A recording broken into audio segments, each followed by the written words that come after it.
Hello நண்பர்களே, welcome to mix media. இன்றைக்கி நம்ம ஒரு ஸ்பெஷலான நார்த் இந்தியன் டிஷ் பார்க்க போகிறோம். இந்த north Indian dish chapati, ghee rice இதுக்கு எல்லாத்துக்குமே ஒரு சூப்பரான காம்பினேஷனாக இருக்கும். நம்ம இன்றைக்கி இந்த டிஷ்ஷை பொட்டேட்டோ யூஸ் பண்ணி செய்ய போகிறோம். இந்த டிஷ் பேர் தம் ஆலு கிரேவி. இந்த கிரேவி எப்படி செய்யலாங்கிறத பார்ப்போம். ஃபர்ஸ்ட் இந்த தம் ஆலு கிரேவி செய்யறதுக்காக பொட்டேட்டோஸ் எல்லாத்தையுமே ஹாஃபாக கட் பண்ணிவிட்டு குக்கரில் போட்டுட்டு சால்ட் ஆட் பண்ணி ஒன்லி 2 விசில்ஸ் மட்டும் விட்டு எடுத்து ரெடியாக வச்சுக்கலாம். இந்த தம் ஆலு கிரேவி செய்யறதுக்காக நம்ம பேபி பொட்டேட்டோஸ் யூஸ் பண்ணாலும் சூப்பராக இருக்கும். இந்த கிரேவி சப்பாத்தி அண்ட் கீ ரைஸ்க்கு சூப்பரான காம்பினேஷனாக இருக்கும். கண்டிப்பாக இது எல்லாருமே ட்ரை பண்ணி பாருங்கள். ஃபர்ஸ்ட் ஒரு பவுல் எடுத்துக்கலாம். பவுலில் 3 கரண்டி கர்ட் எடுத்துக்க போகிறோம். ஒரு 1/4 கிலோ பொட்டேட்டோ எடுத்துருக்கோம் அப்படின்னா இதுக்கு ஒரு 3 கரண்டி நம்ம தயிர் எடுத்தோம்னா சரியாக இருக்கும். இது கூட 3 டீஸ்பூன் சில்லி பவுடர் ஆட் பண்ணிக்கலாம். அடுத்ததாக 1 டீஸ்பூன் தனியாத்தூள் ஆட் பண்ணிக்கிறோம். கொஞ்சமாக மஞ்சள் தூள், 1/2 டீஸ்பூன் ஜீரகத்தூள் ஆட் பண்ணிக்கலாம். அடுத்ததாக டேஸ்ட்டுக்கு நம்ம சால்ட் ஆட் பண்ணிக்கிறோம். ஆல்ரெடி நம்ம பொட்டேட்டோ கூட சால்ட் ஆட் பண்ணியிருக்கிறதுனால கொஞ்சம் கம்மியாக ஆட் பண்ணிக்கலாம். இப்போ இது எல்லாத்தையுமே நம்ம நல்லா மிக்ஸ் பண்ணி கொடுத்துருவோம். கர்ட்ங்கிறதுனால கொஞ்சம் நல்லா பீட் பண்ணி மிக்ஸ் பண்ணோம் அப்படின்னா நல்லா மிக்ஸ் ஆகும். கொஞ்சம் நேரம் நம்ம கைவிடாமல் நல்லா பீட் பண்ணி மிக்ஸ் பண்ணிக்கலாம். இப்போ பார்த்தோம்னா நல்லா மிக்ஸ் ஆகிடுச்சு. இந்த கன்சிஸ்டன்சி இருந்தால் கரெக்டாக இருக்கும். இப்போ நம்ம ஒரு கடாய் வச்சுக்கலாம். கடாயில் ஆயில் ஆட் பண்ணிவிட்டு நம்ம பாயில் பண்ணி தோல் எல்லாமே பீல் பண்ணி ரெடியாக வச்சுருக்கிற பொட்டேட்டோவை இங்கே ஆட் பண்ணிப்போம். ஆட் பண்ணிவிட்டு லைட்டாக நம்ம அதை ஃப்ரை பண்ணி எடுத்துக்கலாம். இது கூடவே 1 ஸ்பூன் மிளகாய் தூள் ஆட் பண்ணிக்க போகிறோம். கொஞ்சமாக சால்ட் ஆட் பண்ணிக்கலாம். ஆட் பண்ணிவிட்டு இது எல்லாத்தையுமே லைட்டாக ஆயிலில் ஃப்ரை பண்ணி எடுத்துக்கலாம். நம்ம இந்த பொட்டேட்டோவை டீப் ஃப்ரை பண்ண வேண்டியதில்லை.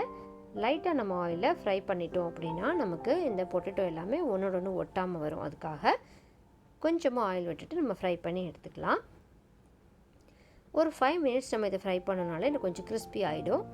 அதுக்காக கொஞ்சம் நேரம் நம்ம இதை ஃப்ரை பண்ணிவிடுவோம். 2 மினிட்ஸ் நம்ம லிட் போட்டு க்ளோஸ் பண்ணிடலாம்.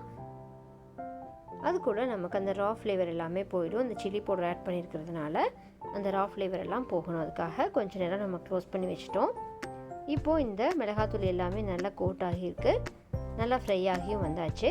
இப்போ இதை நம்ம ஒரு பிளேட்க்கு ட்ரான்ஸ்ஃபர் பண்ணி எடுத்துடலாம். இது எல்லாமே நம்ம பிளேட்டில் ட்ரான்ஸ்ஃபர் பண்ணி எடுத்ததுக்கு அப்புறமா நம்ம இந்த ரெடியாக வச்சுருக்கோம் இல்லையா, இந்த கர்டை ஆட் பண்ண போகிறோம். ஸோ நம்ம ஸ்டவ் ஆஃப் பண்ண வேண்டாம். அதே கடாயிலேயே நம்ம இன்னும் கொஞ்சம் கூட ஆயில் ஆட் பண்ணிக்கலாம். ஆயில் ஆட் பண்ணிவிட்டு கடுகு ஆட் பண்ணிப்போம். கடுகு நல்லா பொரிஞ்சு வந்ததுக்கு அப்புறமா நம்ம ரெடியாக கலக்கி வச்சுருக்கோம் இல்லையா இந்த கர்ட் மிக்சர், அதை நம்ம இங்கே ஆட் பண்ண போகிறோம். அதுக்கு முன்னாடி கொஞ்சமாக கரம் மசாலா ஆட் பண்ணிக்கலாம். பே லீஃப் அண்டு கிராம்பு அதை மட்டும் ஆட் பண்ணால் சரியாக இருக்கும். அடுத்ததாக நம்ம இந்த கர்ட் மசாலாவை ஆட் பண்ணிக்க போகிறோம். இந்த கர்ட் மசாலா ஆட் பண்ணிவிட்டு நமக்கு இன்னும் கொஞ்சம் வாட்டர் வேணுனாலும் எக்ஸ்ட்ரா ஆட் பண்ணிக்கலாம். கொஞ்சம் நேரம் நம்ம இதை மிக்ஸ் பண்ணி கொடுத்துருவோம். ஏன்னா இது எல்லாமே நம்ம மிளகாய்த்தூள் எல்லாம் போட்டிருக்கிறதுனால கொஞ்சம் இந்த ரா ஃப்ளேவர் போகணும். அதுக்காக லைட்டாக கொதிக்க விட்டுடலாம். இப்போ இந்த இடத்துல இன்னும் கொஞ்சம் கூட மிளகாய்த்தூள் ஆட் பண்ணிக்கலாம். கொஞ்சம் ஸ்பைஸ் நல்லாயிருக்கும் அதுக்காக. இப்போ இது எல்லாமே ஒரு 2 மினிட்ஸ் நல்லா மிக்ஸ் பண்ணி கொடுத்துட்டோம் அப்படின்னா அந்த ரா ஃப்ளேவர் எல்லாமே போயிடும். அடுத்ததாக நம்ம ரெடியாக ஃப்ரை பண்ணி வச்சுருக்கிற இந்த பொட்டேட்டோவை ஆட் பண்ணிக்க போகிறோம். ஆட் பண்ணிவிட்டு நல்லா மிக்ஸ் பண்ணிடலாம். இதை எல்லாமே நல்லா மிக்ஸ் பண்ணி கொடுத்துட்டு கொஞ்சம் நேரத்துக்கு அப்புறமா நம்ம வாட்டர் ஆட் பண்ணிக்க போகிறோம். வாட்டர் ஆட் பண்ணிவிட்டு லிட் போட்டு க்ளோஸ் பண்ணிடலாம்.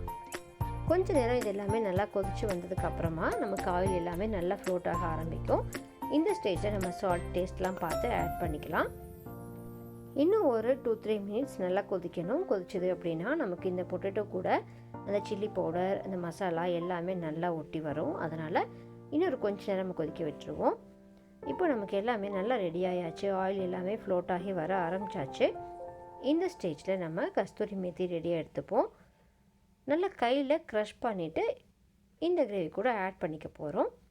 இந்த கஸ்தூரி மேத்தி நல்லா க்ரஷ் பண்ணி ஆட் பண்ணால் தான் அதனுடைய ஃப்ளேவர் நல்லா கிடைக்கும். எல்லா நார்த் இந்தியன் டிஷ்லேயுமே நம்ம இந்த கஸ்தூரி மேத்தி ஆட் பண்ணுவோம். அப்போ தான் அந்த ஃப்ளேவர் சூப்பராக இருக்கும். அவ்வளோதாங்க, நம்மளுடைய இந்த டிஷ் சூப்பராக ரெடி ஆகியாச்சு. கண்டிப்பாக இந்த சிம்பிளான டிஷ்ஷை எல்லாருமே ட்ரை பண்ணி பாருங்கள். இதே மாதிரியான சிம்பிள் அண்ட் ஃபாஸ்ட்டாக செய்யக்கூடிய ரெசிபிஸ்க்காக நம்ம சேனலை மறக்காமல் சப்ஸ்கிரைப் பண்ணிட்டு உங்கள் ஃப்ரெண்ட்ஸ் எல்லாத்துக்குமே ஷேர் பண்ணுங்கள். நான் இன்றைக்கி இந்த கிரேவியை கீ ரைஸ் கூட காம்பினேஷனாக செஞ்சுருக்கேன். நீங்களும் ட்ரை பண்ணி பாருங்கள். டாட்டா, பாய் பாய்.